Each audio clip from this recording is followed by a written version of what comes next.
looks different. Did something? Did I wake up? Something happened. I'm sorry. Oh, we're in a new room. Okay, I'm sorry. Now continue, please.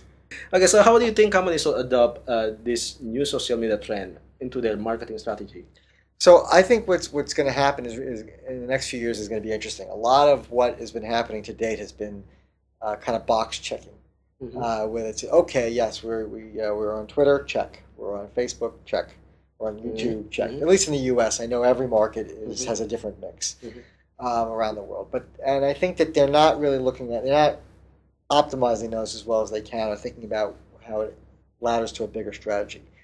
But in the future, the social networks are going to be like the big TV networks of old. They will be the place where people spend a lot of their time. And so I think companies will begin to get very serious about, in the short term, Twitter, Facebook, and YouTube in the U.S. Again, it will vary in other countries. In Japan, it will be mixy, for example. In China, obviously, it'll be different because the sites are blocked here. I know Facebook here is huge. And Twitter seems to be very big, too, here. We're getting big, it seems like.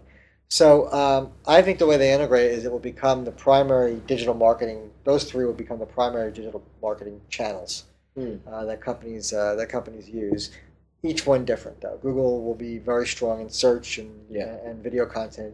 Facebook will be strong in doing these kind of embassies, these digital embassies you build there. Twitter will also be strong in a different kind of context here. But it will become the primary way companies market themselves online. Okay, but I was curious. I mean, how do we actually measure if our online campaign was a success? It's hard to measure success because, and I think a lot of the ways of measuring success are kind of temporary. So counting up, followers on on Twitter, or friends to fans to a Facebook group, very, very, very limited.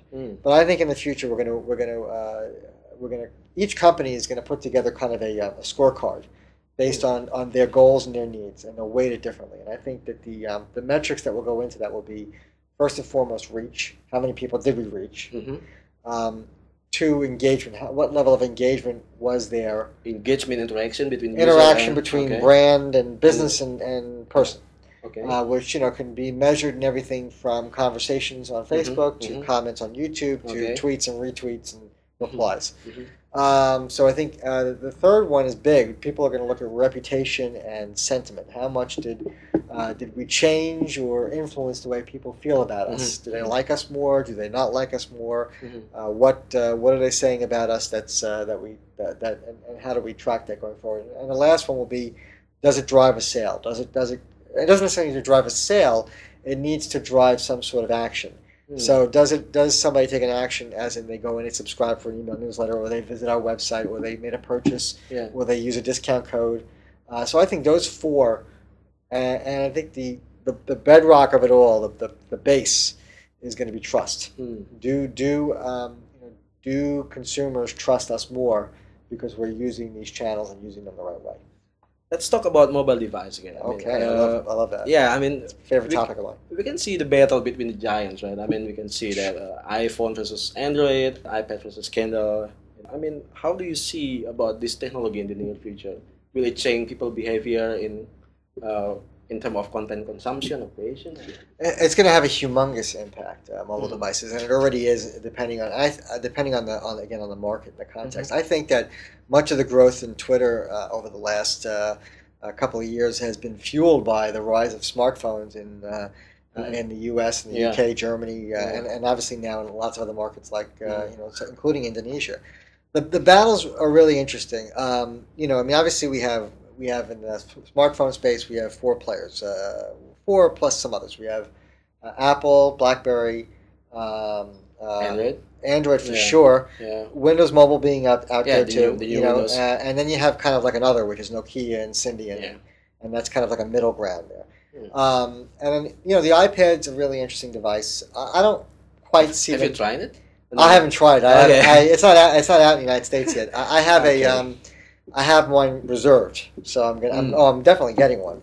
But again, I don't know what it's gonna. I don't know how successful the iPad's gonna be, because I think people like you and me were gonna buy it. But Yeah. but the Apple average fanboy. person may not. Yeah, the Apple fanboys will buy it, Yeah. but the average person may not because they may not know what it does that they can't do. The cell phone space though is really interesting. So Mhm. I think what it's going to do for sure is we're going to see far more content being created, mobile, text. I mean, photo, text, and video to some degree, audio content. But it's Reading going to books? shrink. No. Sorry. Reading books? No. Reading books not on the phones. I don't think so. I think a lot of people. I mean, I do, but Yeah. I think I'm rare. So I think what'll happen though is the content that we consume on those devices and we create is going to be short form. Hmm. It just I mean, as somebody who I travel without a laptop, so I'm in a 2-week trip now with no computer, Mhm. and I can tell you I don't have patience to read anything longer than Yeah. maybe 500 words, and I don't write anything more than 500 words on my phone. Then 5 Uh, pages or something. So, Yeah. yeah, and that's just and that's so what I think it's going to do is it's going to focus our attention more Mm. on things we care about. Now, Facebook is Yeah. on 100 million phones, 100 million phones around the world. Let's just say they get to 500 million phones, which I think is possible. Yeah. Again, that's going to focus our attention Mhm. on things. So I think that mobile devices will make everything faster, Mhm. more real time, shorter form, and cause us to focus on the people and topics that we think are most important to us. So talking about mobile device, we can talk also about location-based service. You know, so I mean, have you ever used Foursquare? I do. I'm on Foursquare. I use Foursquare. I don't know what I'm using it for yet, but I'm using it. I'm not the mayor of anything because the problem. Okay. Well, because I travel around too much, so I never stay in one place. And how can I be the mayor of anything? I'm not even the mayor of my own house. They come again.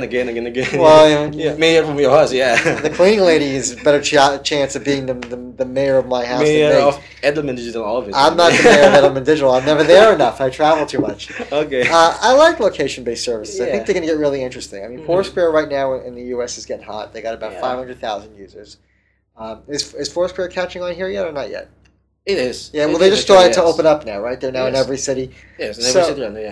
It's a neat technology, and the game behind it is a lot of fun. Yes. But I think here's what you should watch out for. Mhm. Again, Facebook. 100 million phones have Facebook. Yes. All they have to do is turn that on Mm. so that you can check in through the Facebook Yeah. application, and that will get posted on a Facebook page. Yeah. So we're in the Ritz-Carlton right now. So Mm. let's say we check in. We're in the Ritz. Yes. I'm at the Ritz-Carlton. The Ritz-Carlton has a Facebook page. That check-in could show Mm. up on their page, Mm. and suddenly now it becomes a battle amongst places, not just people. Yes. So the Ritz-Carlton Sure. would want to have more check-ins than the Marriott, Yeah. or whatever. So I think that's where that can get really interesting. And they also have like review things, review features like Yelp, right? Yelp will add location features too. Yelp Yeah, is in the middle here. We'll see. It's another good one. Yeah, I mean, how do you think local business could take benefits from it? Well, local Take the business benefits I knew something changed when I went to my local pizzeria, and I saw there was a sign there that said "Find us on Facebook" and "Find us on Twitter." Mm. And I said, okay, the local, and I did. I went and I found the local pizzeria, and I became a fan. And it's neat because now what they do is they send updates to my newsfeed of coupons and discounts. Mhm. So I think it allows them to build a relationship with people in spaces where they spend time. Mhm. And then again, if you start to see that that 5 of your friends have checked in somewhere, Yes. you're more likely to go in there. Exactly. Yeah, so I think it has That's a lot. It's that's a a great function, marketing vehicle. Yeah. But I think this small local businesses, from what I've seen, the Wall Street Journal, I think, had a good article a few weeks ago that they realize how much work is involved with this. It's work. Mm. Okay, great. Great, Thanks for your awesome. time. Thanks sir. for having me. Yeah, okay. This is Armono reporting for NotSoGeeky. Please follow us on Twitter at NotSoGeeky or follow me at Armono. Maybe you can also follow Steve Rubel, but I'm geeky, so Thanks for watching and see ya. Thank you.